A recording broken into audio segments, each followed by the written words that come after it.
Uh, Once again, we will start with the harmony in a family. Am I audible? Yes, Yes, sir. sir. Okay. Yes. So, as we know that the three things are very essential for every human being. One is the physical facility. Second thing is the relationship, and the most important thing is the right understanding. Am I right? And when we talk about that the relationship, so definitely our relationship starts with our family first. So we born in a family, so that's why the family is the basic unit or the building block for human organization. It provides the base for appreciation, accepting, understanding and practicing to live in relationship and harmony. म्हणजे जी relationship जे आपलं start होत आहे ते start होत आहे ते आपल्या फॅमिलीपासून स्टार्ट होत आहे. This is the main point. Every human being born in a family and it is a part of a family. The fulfilment of a requirement of a self and body begins from that family. म्हणजे आपण जे last युनिटमध्ये जे बघितलो, the the the requirement of a self and body, it starts from the family first. So that's why the family, we call it is the basic building block of a human organization is there. Okay. The prosperity in the family is indicates by, when we say that there is a prosperity in our family, so first thing is that the right understanding. As I already said that the three things, physical facility, relationship and the right understanding, out of that the right understanding is very important. And this right understanding, with this right understanding we can bring the prosperity in our family life is there. Then second thing is that the producing more than the requirement. What is the requirement for that family, what is the requirement for the ourselves, we can try to produce. We must have the competency to produce more than the required thing is there. And the third thing is very important, take care that the fulfillment does not come from that exploitation. Exploitation म्हणजे काय, last लेक्चरला explain केलं होतं. That exploitation which means that शोषण करणे. Gate it my point. तर आपल्या फॅमिलीमध्ये continuous happiness आणि जर प्रॉस्पेरिटी जर सतत कायम ठेवायचं असेल तर या तीन गोष्टी ह्या प्रामुख्यानं त्याच्या लक्षात येणं गरजेचे आहेत. तर त्यातली पहिली जी गोष्ट आहे ती गोष्ट आहे म्हणजे right understanding of the requirement. म्हणजे आपल्यासाठी, आपल्या फॅमिलीसाठी जी काही रिक्वायरमेंट आहे त्यामध्ये राईट अंडरस्टँडिंग असणं गरजेचं आहे. लक्षात येत आहे? म्हणजे फॅमिलीसाठी आपल्याला फॅमिलीसाठी किती व्हेइकल हवेत, किती फूड हवेत, किती वस्त्र हवेत. सो दॅट एव्हरी, आता हे तीनच गोष्टी नाहीये तर फॉर एव्हरीथिंग जेवढ्या जेवढ्या गोष्टींची गरज आहे तेवढ्या सर्व गोष्टींमध्ये राईट अंडरस्टँडिंग असणं गरजेचं आहे. त्याच्यानंतर जेवढी रिक्वायरमेंट आहे त्या रिक्वायरमेंटपेक्षा जास्त जर कमवायचं असेल तर ते आपल्याला प्रोड्यूस करता आलं पाहिजे. आणि दुसरी गोष्ट म्हणजे तिसरी गोष्ट म्हणजे सगळ्यात महत्वाची गोष्ट, आपण जे काही फॅमिलीसाठी मिळवणार आहोत, आपण ज्या मार्गानं आपल्या फॅमिलीची रिक्वायरमेंट फुलफिल करणार आहोत तो मार्ग हा चांगला असला पाहिजे. म्हणजे काय, की इतर लोकांचं शोषण करून आपण आपली फुलफिलमेंट केली नाही पाहिजे. This is the very important thing. आणि rightly if you try to see in the society, so that exploitation is always comes with the fulfilment. म्हणजे आजकाल जे जे व्यक्ती, ज्या फॅमिली आपल्या स्वतःची गरजा, मोस्ट ऑफ द थिंग मध्ये, मोस्ट ऑफ द केसेसमध्ये स्वतःची गरज, स्वतःच्या फॅमिलीची गरज फुलफिल करण्यासाठी इतरांचं शोषण करत आहेत, हे तुम्हाला दिसून येईल, सोसायटीमध्ये दिसून येईल.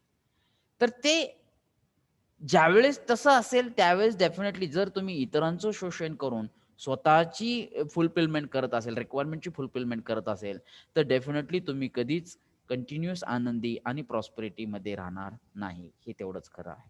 Gate it my point. So these are the two things.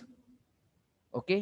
मानव भौतिक आवश्यकता आहे, भावनात्मक आवश्यकता आहे, जे जे तुम्ही लास्ट लेक्चरला रीड केलेलं आहे. Okay. So the understanding the values in human relationship, the self I has the feeling in relationship. आता ज्यावेळेस आपण रिलेशनशिप बोलतो, the relationship is the feeling. Get it, my friend? And that feeling is the related to self I.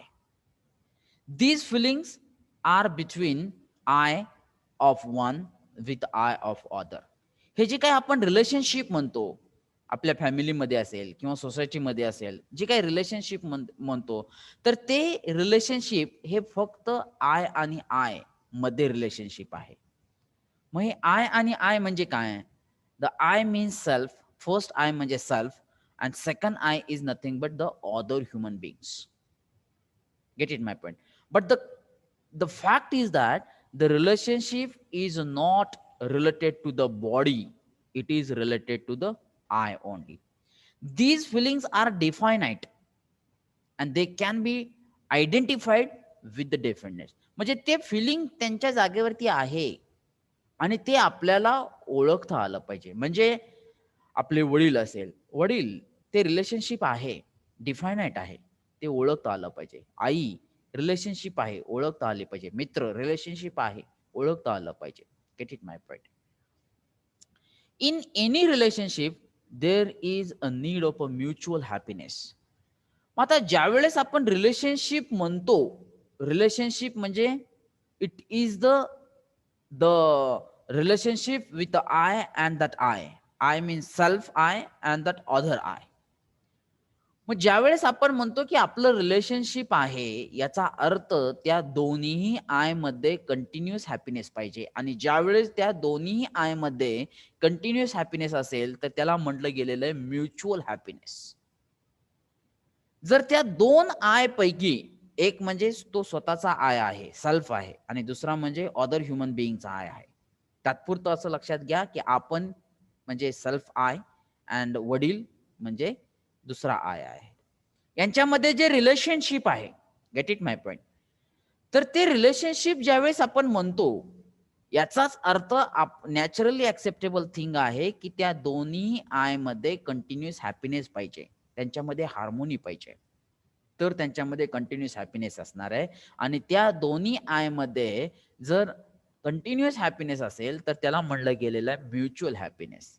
आता मला तुम्ही जर मी जर प्रश्न तुम्हाला जर विचारला, जर आपण म्हणतोय की या दोन आय मध्ये रिलेशन आहे, परंतु एकच आय फक्त आनंदी आहे असं असेल, तर ते रिलेशनशिप मेंटेन होणार आहे का? नाही. लक्षात येतंय? तर त्याच्यामध्ये म्युच्युअल हॅपीनेस रिलेशनशिप म्हणलं की त्याच्यामध्ये there is a need of the mutual happiness. Get it? The mutual happiness is the relationship depends upon. आता ते बघा कशावरती डिपेंड्स आहे mutual happiness. Recognition of definite feelings, values. म्हणजे त्या रिलेशनशिप मधली व्हॅल्यूज लक्षात आली पाहिजे, ते ओळखता आली पाहिजे. There fulfilment.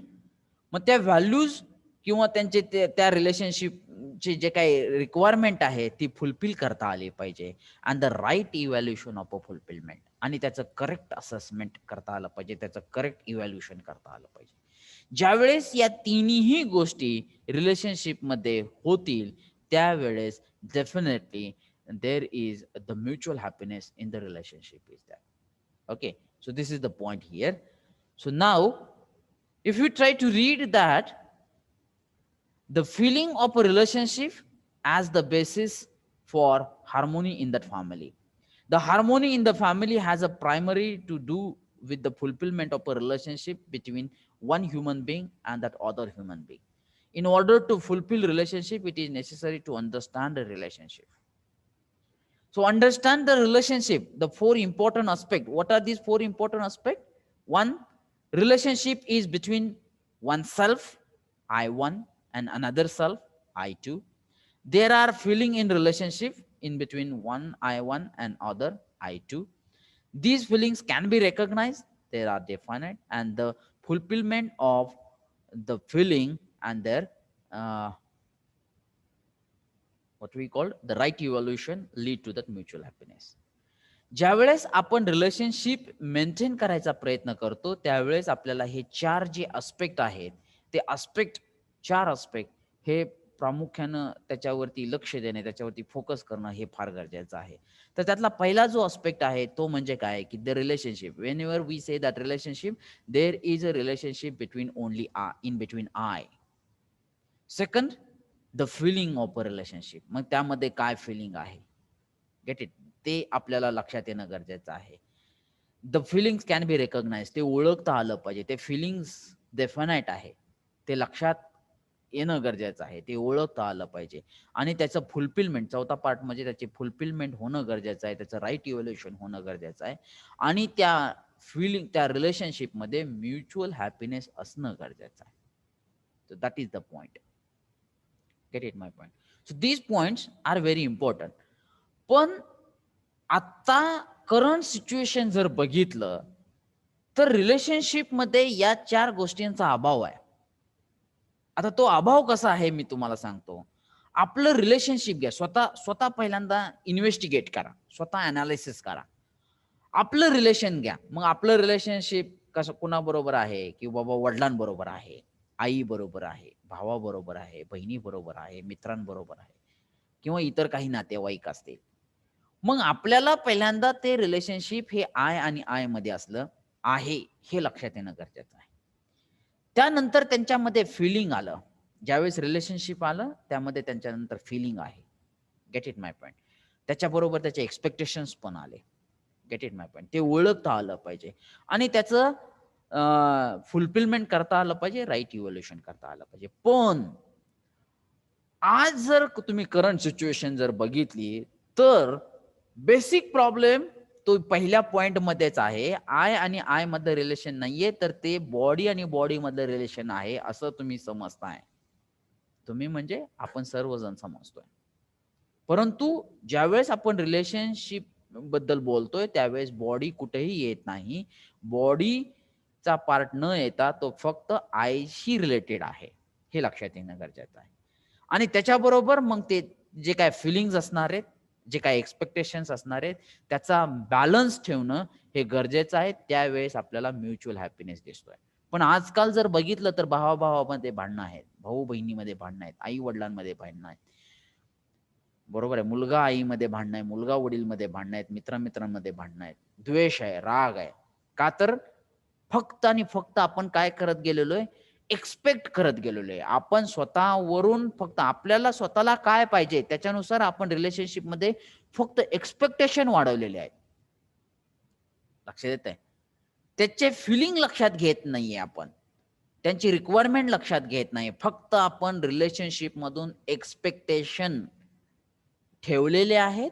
त्याच्यामुळं ते एक्सपेक्टेशन कंप्लीट नाही झाली, की त्याच्यामुळं त्याच्यामध्ये जे काय फिलिंग होतंय, ते फिलिंग फक्त राग, द्वेष याच्यामध्ये ते रूपांतर होतंय, याच्यामध्ये ते कन्व्हर्ट होतंय आणि त्याच्यामुळं आपण व्यवस्थित रिलेशनशिप मेंटेन करू शकत नाही.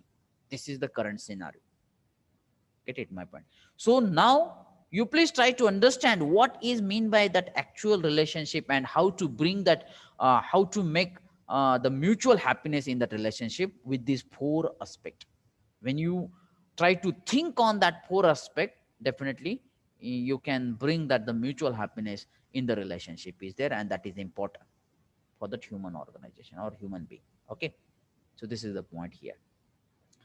So the first point is the relationship between one and one that we already discussed. Second one is there are feeling in that relationship, that is also we discussed. Okay. Third point, okay, so here I say that the relationship is only in between I and I.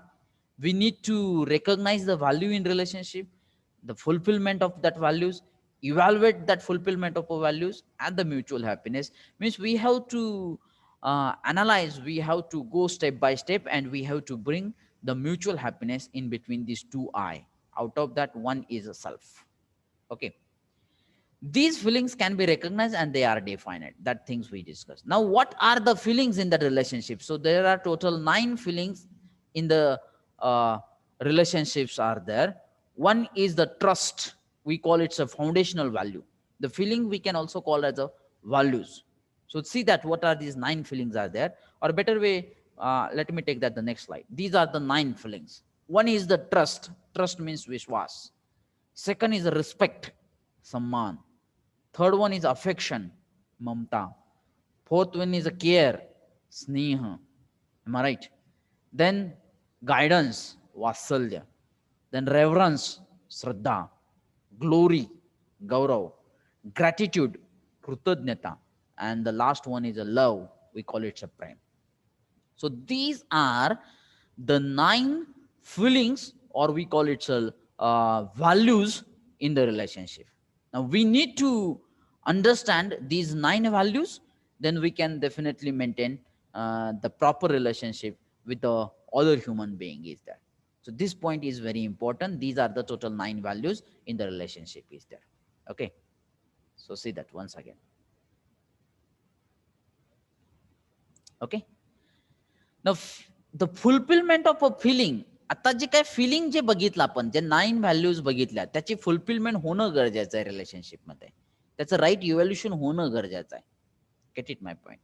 The fulfillment of a feeling in relationship and their evolution leads to the mutual happiness, which is requirement, which is the need. When we have these naturally acceptable feelings in the self, we share them with the other, and when we are both able to evaluate the feeling rightly, it leads to the mutual happiness. या सर्व स्टेटमेंटचा जर conclusion जर तुम्ही जर काढलं, तर त्याचं conclusion असं आहे की प्रत्येक रिलेशनशिप मध्ये म्युच्युअल हॅपीनेस हे असलाच पाहिजे, तर त्याला तुम्ही रिलेशनशिप म्हणू शकता किंवा बॅलन्स्ड रिलेशनशिप म्हणू शकता. जर रिलेशनशिप मध्ये राग द्वेष असेल, तर त्याला तुम्ही रिलेशनशिप म्हणू शकत नाहीये किंवा ते प्रॉपरली बॅलन्स्ड रिलेशनशिप होऊ शकत नाहीये. आणि हेच सगळ्या ह्या ज्या काही 9 व्हॅल्यूज तुमच्या समोर आता ठेवल्या होत्या, तर त्या 9 व्हॅल्यूचं इव्हॅल्युएशन होणं गरजेचं आहे. आणि त्याच्यामुळे त्या जर 9 व्हॅल्यू जर तुम्हाला चांगल्या व्यवस्थित समजल्या, तर तुम्ही रिलेशन ओळखू शकता आणि त्याचं राईट इव्हॅल्युएशन करू शकता. Gate it my point. So now what is that current status? See that the problem today is that we assume ourselves to the body. म्हणजे आपण जे काय मी सांगितलं की the relationship is not related to the body, it is related to the I. But now the current situation is that we are assuming that the relationship is with the body. This is the wrong concept. This is the misunderstanding. Get it my point? So here I have put it, that current status here in front of you. The problem today is that we assume ourselves to the body, and we assume the relationship on the basis of a body.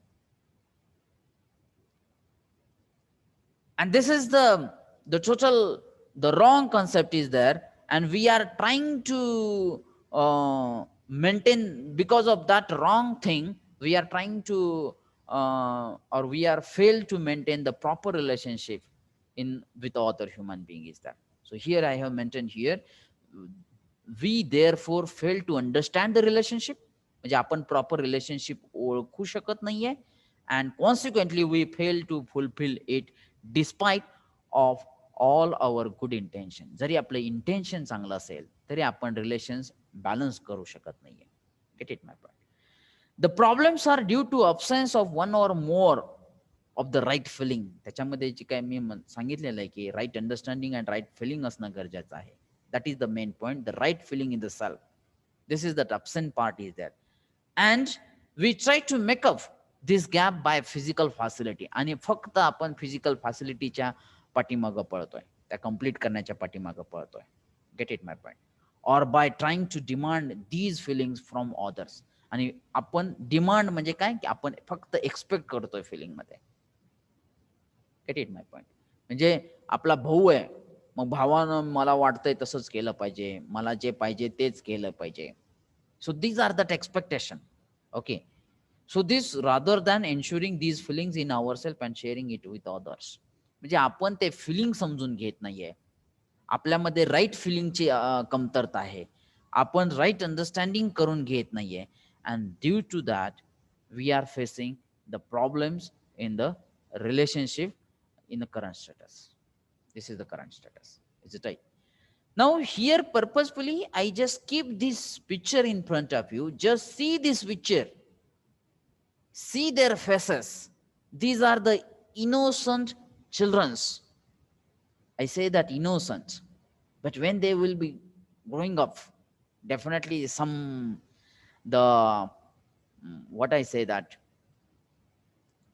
the misunderstanding, it will be imbibing on their mind of the children is there. But right now they are children's. Now just see this, the picture, and what you think about it. आता जर तुम्ही या तिन्ही मुलांचे जर चित्र बघितले तर त्यांच्यावरती इनोसन्स आहे, त्यांच्या चेहऱ्यावरती इनोसन्स आहे, स्माइल आहे, आणि ते तिन्ही एकत्र आहेत. They know that relationship. It is naturally acceptable. कारण रिलेशनशिप आपल्याला नवीन तयार करायचे नाहीये, ते ऑलरेडी आहेत. Just we have to maintain it. Just we have to know the feelings in it. Just we have to recognise it. Get it my point. म्हणजे जर तुम्ही आता हे जर पिक्चर बघितलं तर त्याच्यामध्ये तुम्हाला असं लक्षात येईल की त्यांच्याकडे इनोसन्स आहे, त्यांच्याकडे एकत्र राहण्याची इच्छा आहे, त्यांच्याकडे दुसऱ्यांना समजून घेण्याची इच्छा आहे. आणि that's why in this from that picture we can say that in between these three childrens the mutual happiness is there. म्हणजे त्यांच्यामध्ये परस्पर आनंद आहे. फक्त एकच आनंद नाहीये, तर ते तिन्ही मुलं आनंदित आहेत. and that is actually the need in the relationship is there. So this picture is very important to understand the relationship. Okay, so what is the point? You can take it from this discussion. Just try to read that point. Relationship always exists. Relationship ahe. We don't have to create it. Rather, we only have to recognize and fulfill it. फक्त आपल्याला ते ओळखता आलं पाहिजे आणि त्याची fulfilment करता आलं पाहिजे. The family is the basic unit of human to human interaction. म्हणजे फॅमिली एक बेसिक युनिट आहे. The basic issue in the family is that of relationship. In relationship, there are 9 feelings जे आपण बघितलेले आहेत, that can be clearly understood. त्या तुम्हाला चांगल्या लक्षात येणं गरजेचं आहे. and lived with it. म्हणजे त्या 9 व्हॅल्यूज नुसार तुम्ही रिलेशन्स मेंटेन करणं गरजेचं आहे, राहणं गरजेचं आहे. There is a harmony in the family, the mutual happiness in the family. जर तुमच्या फॅमिलीमध्ये हार्मोनी असेल तर डेफिनेटली म्युच्युअल हॅपीनेस असेल. when we understand the feelings and ensure in our living. जे ते आपल्याला समजणं गरजेचं आहे आणि ते एन्श्योर करणं गरजेचं आहे. Get it my point.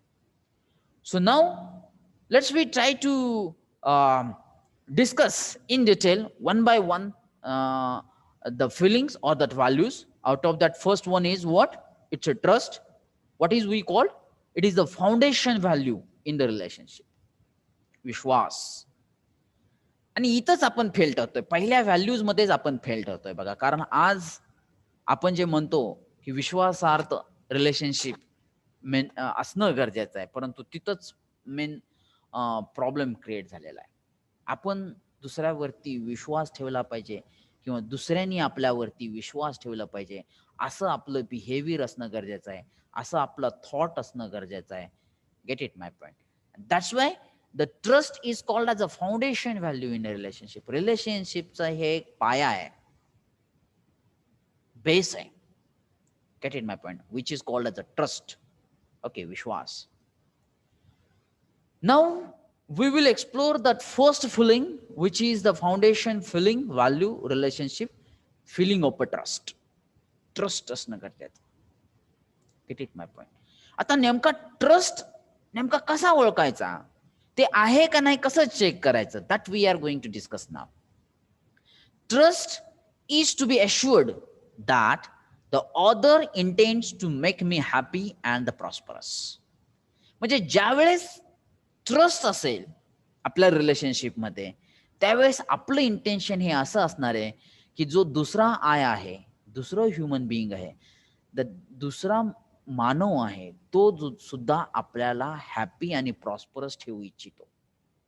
आपण तर दुसऱ्याला प्रॉस्परस आणि हॅपी ठेवू इच्छितो, ही तर पहिली गोष्ट झालीच, परंतु हे आपल्याकडून झालेलं आहे. परंतु ट्रस्ट कशाला म्हणायचंय की जो दुसरा मानव आहे, ज्याच्याबरोबर आपलं रिलेशनशिप आहे, तो दुसरा माणूस सुद्धा आपल्याला आनंदी आणि प्रॉस्परसच ठेवू इच्छितो. ही जे काही फिलिंग आहे याला म्हणायचंय ट्रस्ट. परंतु आजकाल तो पॉइंट मिसिंग आहे. लक्षात येत आहे? हे इंटेन्शन, हे फिलिंग हे आपल्या रिलेशनशिप मध्ये असणं गरजेचं आहे. त्याला म्हणायचंय आपण ट्रस्ट. आता ते कसं कसं काय ते चेक करा बघा. In order to understand the trust, examine these 8 statements. Get it my point? Now I will try to read one by one statement. I will try to discuss this statement here. Just try to listen very carefully. So the first A, second A, third A, fourth A, this is the one part. First B, second B, third B, and fourth B is the other part. Let's we try to read that. First A statement, do I want to make myself happy? म्हणजे मी स्वतःला आनंदी ठेवू इच्छितो का? Answer काय असणार आहे? Can anybody give me that answer? Do I want to make myself happy? आपण स्वतःला आनंदी ठेवू इच्छितो का? What is that answer? Yes. Absolutely that answer is yes. सगळ्यांचं युनिक आन्सर असलं पाहिजे येस. कारण आपण स्वतःला दुःखी कधीच ठेवू इच्छित नाहीये. आपण स्वतःला कायम काय करू ठेवू इच्छितो? सुखी ठेवू इच्छितो, आनंदी ठेवू इच्छितो. Get it my point? मग त्याचा काउंटर पार्ट जर बघितला तर आता बघा, am I able to make myself always happy? मला कायम सतत कंटिन्युअस आनंद ठेवतो का?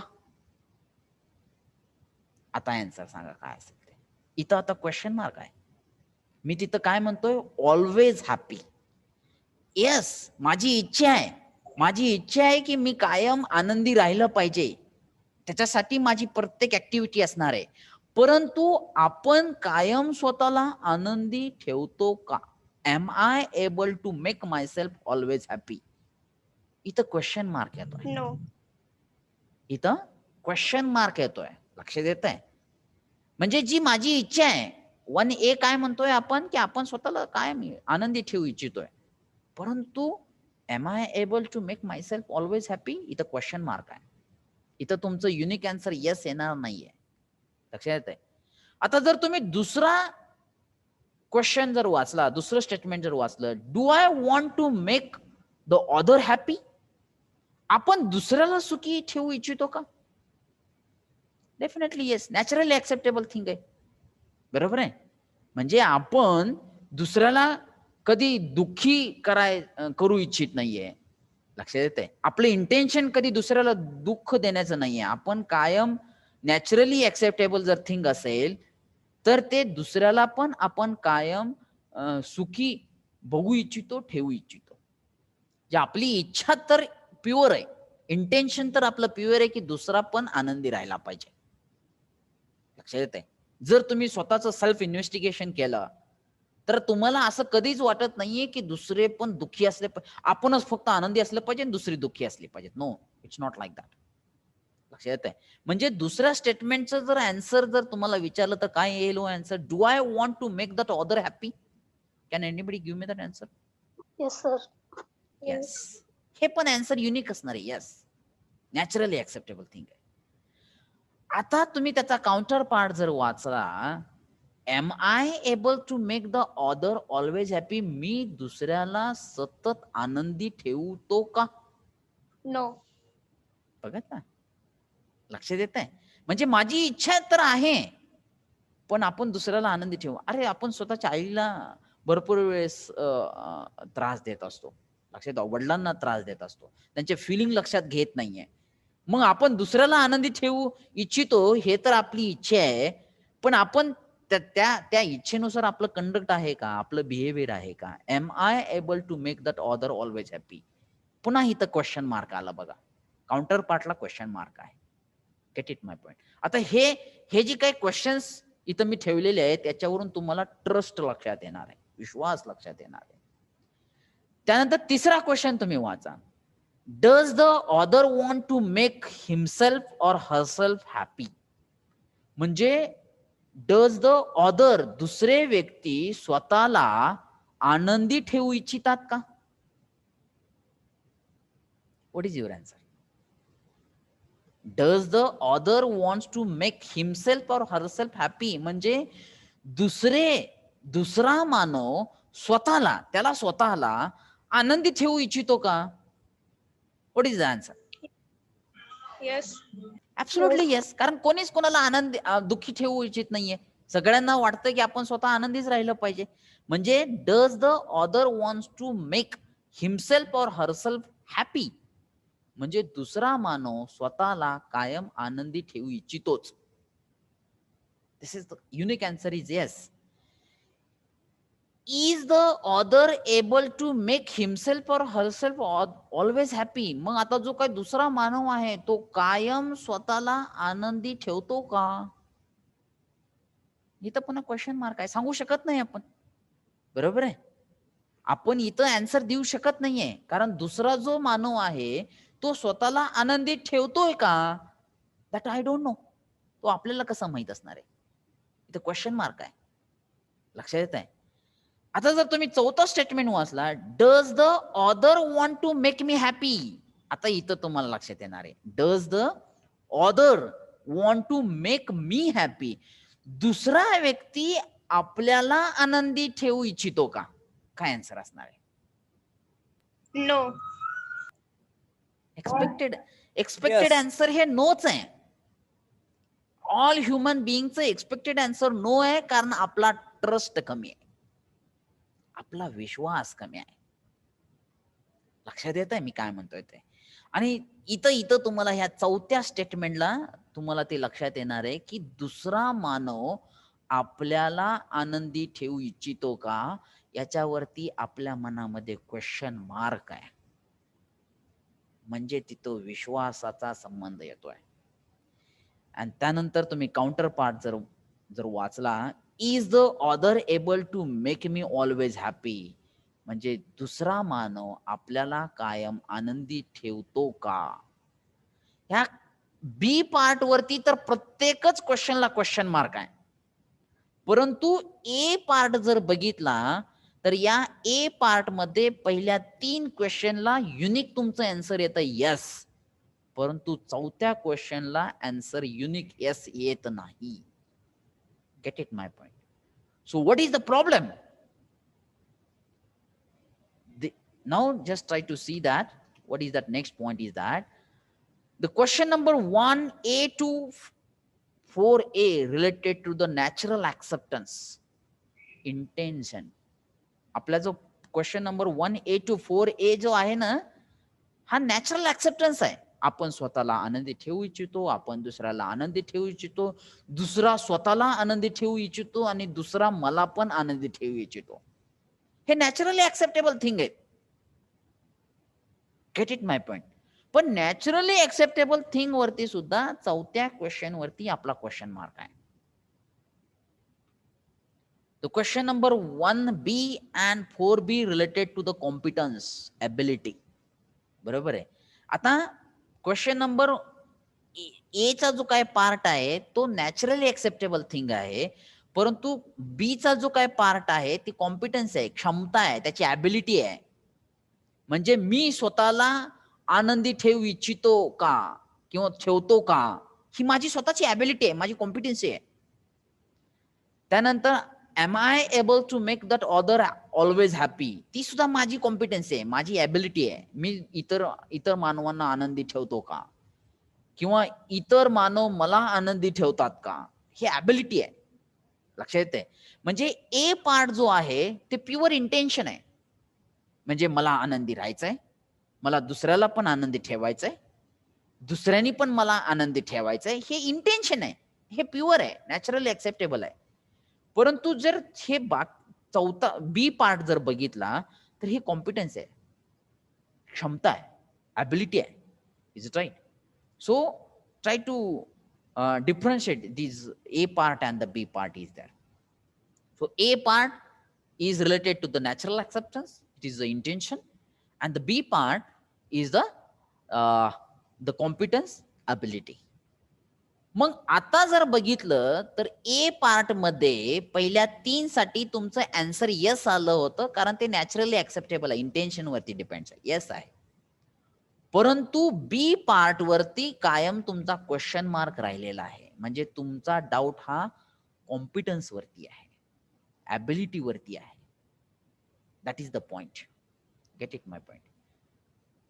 By and large, as far as the statements about the intention, that is natural acceptance, are concerned, there is a tick mark in 1A, 2A and 3A, and there is a question mark in a 4A. म्हणजे 1A, 2A, 3A ला तुमचं unique answer yes आलेला आहे, परंतु 4A ला तुमचा question mark आलेला आहे. Get it my point.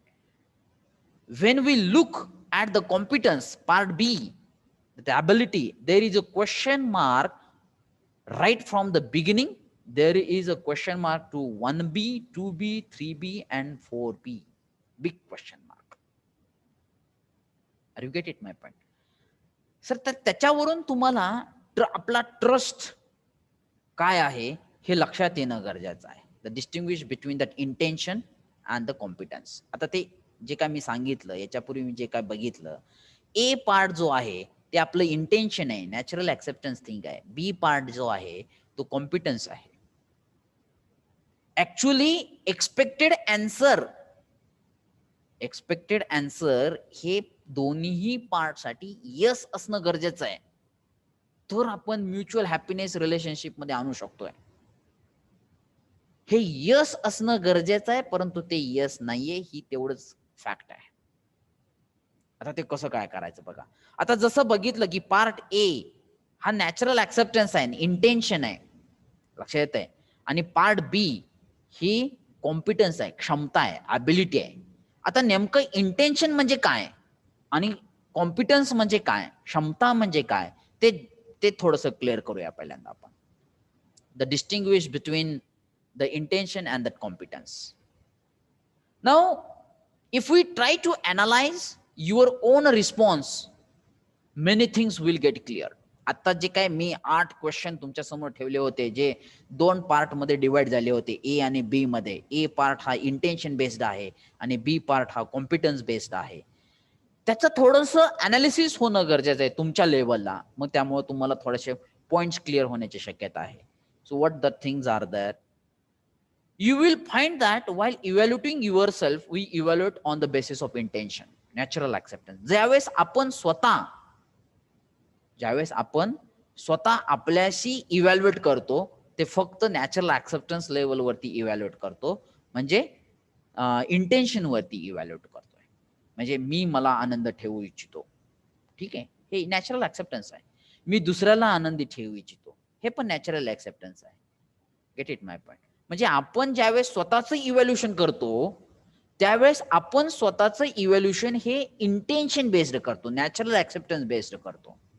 पण ज्यावेळेस आपण दुसऱ्याचं इव्हॅल्युएशन करतो, हे त्याच्या कॉम्पिटन्स लेवल वरती इव्हॅल्युएशन करतो. आणि इथंच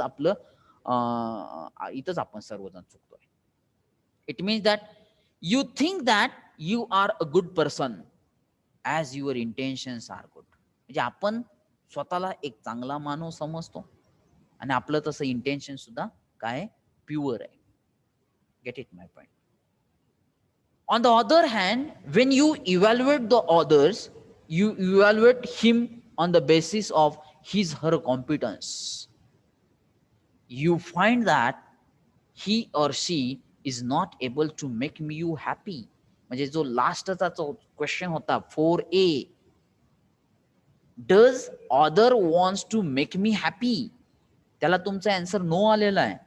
म्हणजे you find that he or she is not able to make you happy all time. Many times or most of the times he end up making you unhappy. Actually आपलं स्वतःचं मत असं आहे की दुसरा मानव आहे, तो मला कायम आनंदी ठेवू इच्छित नाहीये, तर तो मला कायम दुःखी ठेवू इच्छितो. हे आपलं सर्वांचं मत आहे. आणि त्याच्यामुळं आपला ट्रस्ट तिथं मिसिंग आहे. रिलेशनशिप मध्ये आपला ट्रस्ट मिसिंग आहे. That is the point here. Therefore you think that the other wants to make you unhappy. कारण आपण त्याच्या कॉम्पिटन्स लेवलवरती इव्हॅल्युएट करतोय आणि आपण स्वतःचं इव्हॅल्युएशन करतोय तो इंटेन्शन बेस्ड करतोय. म्हणजे काय, भरपूर वेळेस तुम्ही असं सर्वजण म्हणत असता की मी तर सर्वांशी चांगलं वागतो, परंतु बाकीचे माझ्या बरोबर का वाईट वागतात. अनालिसिस करा. आणि हे अनालिसिस हे इंडिव्हिज्युअल लेवलवरती होणं गरजेचं आहे. सेल्फ अनालिसिस होणं गरजेचं आहे. त्यातून तुम्हाला थोडंसं पिक्चर क्लिअर होण्याची शक्यता आहे. आता याच्यामध्ये ते पिक्चर लगेचच आज अनालिसिस केलं आणि आज लगेचच ते क्लिअर झालं असं पण होणार नाहीये. त्याच्यामध्ये डीप अनालिसिस होणं गरजेचं आहे. प्रत्येक पॉइंटच्या रूटला जाणं गरजेचं आहे. त्यावेळेस तुम्हाला तो पॉइंट क्लिअर होणार आहे. Get it my point. So this is the thing is that you have the doubts on others intention. म्हणजे आपल्याला कायम दुसऱ्याच्या इंटेन्शन वरती डाऊट आहे, म्हणजे आपला ट्रस्ट नाही आहे. That is the point here. On the basis of lack of competence we conduct about the lack of intention of that others. When we doubt their intention, instead of accepting the others as a relative, we have the feeling of opposition. This is the common mistake that we make in a relationship today. And हे आपलं common mistake आहे. You get it my point. आता ज्यावेळेस आपण म्हणतो की मुलाचं आणि वडिलांचं रिलेशन आहे किंवा भावाभावाचं रिलेशनशिप आहे, त्याच्यामध्ये इंटेन्शन प्रत्येक गोष्ट जी आहे ते प्युअर असणं गरजेचं आहे. म्हणजे आपल्याकडे आपलं स्वतःचं इंटेन्शन प्युअर असणं गरजेचं आहे. म्हणजे आपण स्वतःला तर आनंदी ठेवू इच्छितोच, प्लस आपण भावाला पण आनंदी ठेवू इच्छितो, प्लस आपला भाऊ सुद्धा आपल्याला आनंदी ठेवू इच्छितो. हे आपल्यामध्ये फिलिंग असणं गरजेचं आहे. त्याला म्हणायचं आहे ट्रस्ट. पण आता तुम्ही म्हणसाल की भाऊ मला आनंदी ठेवू इच्छितो का नाही हे आपण कसं काय सांगायचं, कारण तो ठेवत नाही, तो प्रत्येक वेळेस आपल्याला त्रास देतो. हे मी तुम्हाला प्रूव्ह करू शकतो. पण एक लक्षात घ्या, त्याचं इंटेन्शन काय आहे आणि त्याची कॉम्पिटन्स लेवल काय आहे ते चेक होणं गरजेचं आहे. सपोज एखादी मिस्टेक भावाकडून झाली तर आपलं मत लगेचच आपल्याला सांगतं की आपण त्याच्या इंटेन्शन वरती डाऊट घेतो. म्हणजे एखादी गोष्ट त्यानं करणं अपेक्षित होती परंतु त्यानं केली नाही आणि त्याचा त्रास आपल्याला झाला, तर आपण म्हणतो की भावामुळं मला त्रास झाला, त्याचं इंटेन्शन चुकीचं आहे. आपण त्याच्या इंटेन्शन वरती डाऊट घेतो. परंतु if he is not able to do this task, म्हणजे एखादी गोष्ट त्यानं करणं अपेक्षित आहे परंतु तो त्याच्याशी ती टास्क कंप्लीट करण्यासाठी तो कॅपेबलच नाहीये, हे आपण कधी समजत नाही. लक्षात येते, आपण कायम त्याच्या इंटेन्शन वरती डाऊट घेतो. म्हणजे त्याला ते मुद्दाम करायचं नव्हतं, मुद्दाम त्याला मला त्रास द्यायचा होता, हे आपलं मत असतंय. पण आपण कधी त्याच्या रूट लेवलला जाणार नाही की खरंच ते जे टास्क आहे ते त्याला खरंच जमणार होतं का नव्हतं, ते कशामुळं त्याला जमलं नाही, ते कशामुळं त्यानं कंप्लीट केलं नाही, तो कुठं कमी पडला आणि त्याच्यामुळं ते टास्क कंप्लीट झालं नाही, याच्या रूटला जात नाही. आपण तिथं क्विक लगेचच आपण आपल्या मताकडे येतो की त्याचं इंटेन्शन रॉंग आहे. And because of that trust is not build in that relationship. आणि ज्यावेळेस आपलं असं मत होतं की बाबा तो आपल्याला त्रास देऊ इच्छितो किंवा तो आपल्याला आनंदी ठेवू इच्छित नाही, तो मुद्दाम त्रास देतोय, त्यावेळेस आपला ट्रस्ट बिल्ड होणार नाही आणि ते रिलेशन बॅलन्स्ड राहणार नाही. That is the point. That is nothing but the trust is there. So that intention and that competence you please think on it. So today we stop here. In the next lecture, once again we will try to discuss about that intention and the competence, means the foundation value of a relationship, which is nothing but the trust.